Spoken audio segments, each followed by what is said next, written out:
Recently I was very bored again because there wasn't much going on in my life, so I decided that it was time for a game jam again. I took a quick look at the ongoing jams on itch.io and joined the Interstellar game jam one day before it started. One day later, the theme was announced and it was retro. I instantly knew what I was going to make, a retro space shooter with many different enemies, power-ups and maybe even multiple player skins. In the end, this game turned out to be the best game I have made so far. I am FlukyDev and this video is about the making of Solar Strike.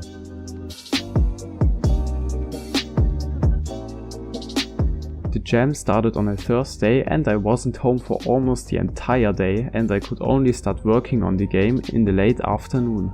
I started off by going to lowspec.com and grabbing a nice retro looking color palette which I thought would fit into my game nicely. I drew a basic looking spaceship and put it into a new Unity project. I made a basic movement script and also gave the player the ability to fire bullets. Well, the bullet firing part didn't quite work out as I expected it to at first and it took me a few tries to make it work. Gosh, why am I so stupid? Anyways, once everything was working fine, I was satisfied with my progress and called this a day. The next day was a Friday, so I wasn't home for long either. I decided to make some basic enemies and the player's health system. I made an asteroid that moves into a random direction at a random speed. Yes, this will be the enemy, kinda. There was still something missing yet, but first I had to come up with a proper map border that would fit into a retro game nicely. In the end I made no border at all, but every enemy and the player now teleport to the other side of the screen when they leave it. This feature is still a little bit buggy and weird, especially if you move the player out of the screen, but I will come back to this later. Now it was time to finish up the asteroid enemy that doesn't do anything yet, except moving into a random direction. I made the asteroid rotate slowly and gave it health, and now the player's bullets deal damage to it. When it has no health points left, it not only gets destroyed, but it also splits into two smaller rocks, and when you destroy these smaller rocks, they split up into two even smaller rocks. When you destroy these very tiny cute rocks, they don't split up even further. Here I was inspired by an old arcade game called Asteroids, so this wasn't only my idea. I added hearts to indicate the player's health using this incredibly overcomplicated code, which is not very efficient either, but I was very tired and I couldn't care less because it worked.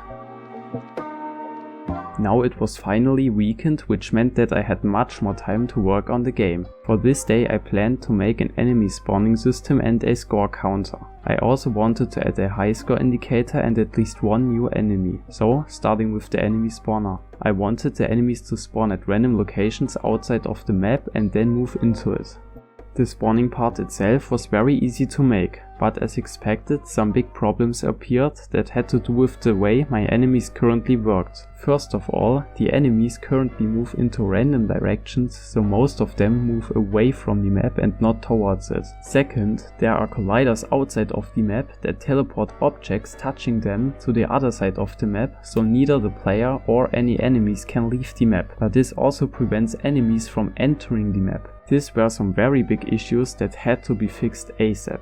I first fixed the enemy movement by choosing a random location somewhere between -10 and 10 on the x-axis and -6 and 6 on the y-axis, and then moving the enemy towards this point.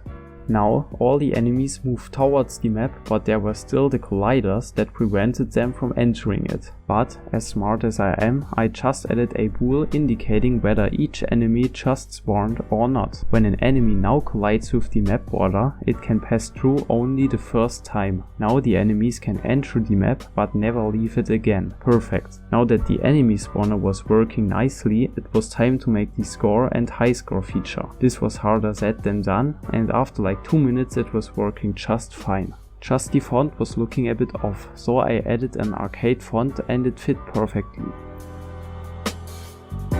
Now it was finally time to add new enemies. The first enemy I added was some kind of spaceship that chases the player and shoots at them. Killing it grants much more score than destroying an asteroid. These new enemies were so overpowered, even after nerfing them twice, that I gave the player the ability to destroy enemy bullets with their own ones to make it a bit easier. And I made the enemies move towards a random point on the map and then stop there until they die, so it's easier to hit them. Of course, this also worked perfectly on the first try.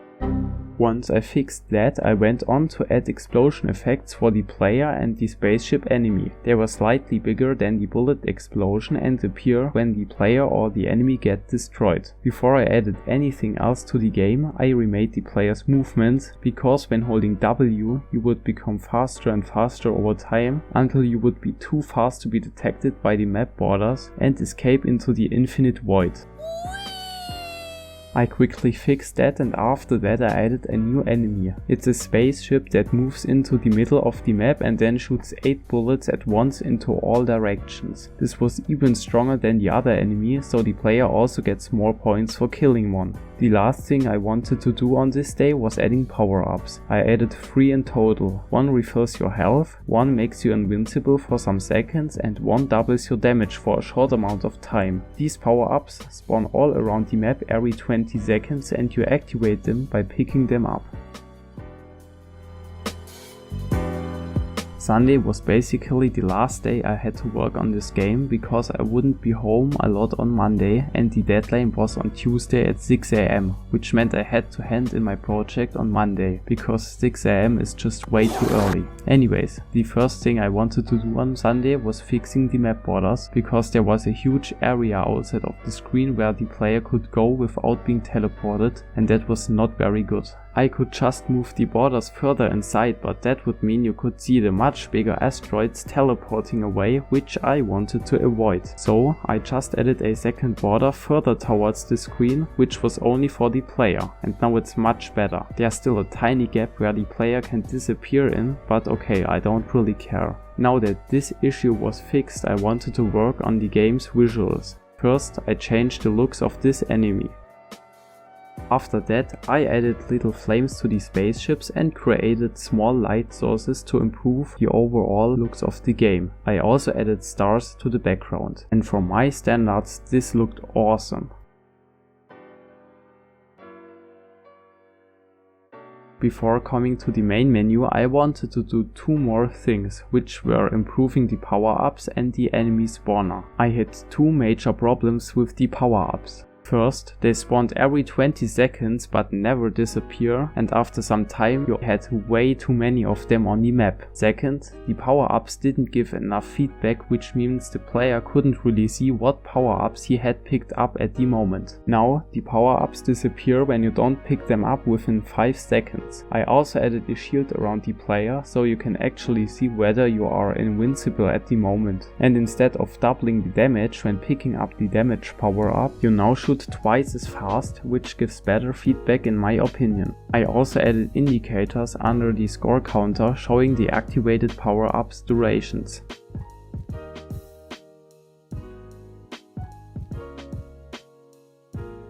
Now it was finally time to add the menus. First up, I wanted to add the main menu, which was the most important part in my opinion, and this is what I ended up with. There's an option to reset your high score and a menu where you can select your spaceship.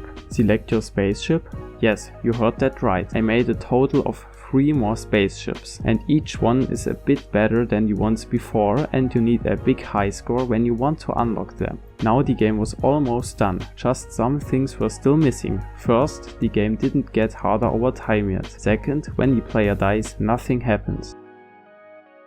Making the game get harder over time was very easy. I just made the time between each enemy spawn decrease over time until a new enemy spawns every second, which is hard enough in my opinion. Next I made the death menu. When the player dies, his high score gets saved and he has the option to try again or go to the main menu. And the last thing I had to do was adding sounds. I added 8-bit sounds for all kinds of interaction in the game using JSFXR. And this time I didn't make music for the game because I suck at that, and the last times it was just a waste of time as the music was annoying as hell and everyone turned it off in the settings anyways. After this I wanted to export the project and call it a day, but I had the brilliant idea to grant the player double score as soon as the enemies are spawning in faster than every 3.5 seconds. I quickly implemented that feature and then I finally exported the project. I handed it in on Sunday evening with 1 day and 8 hours to go. go.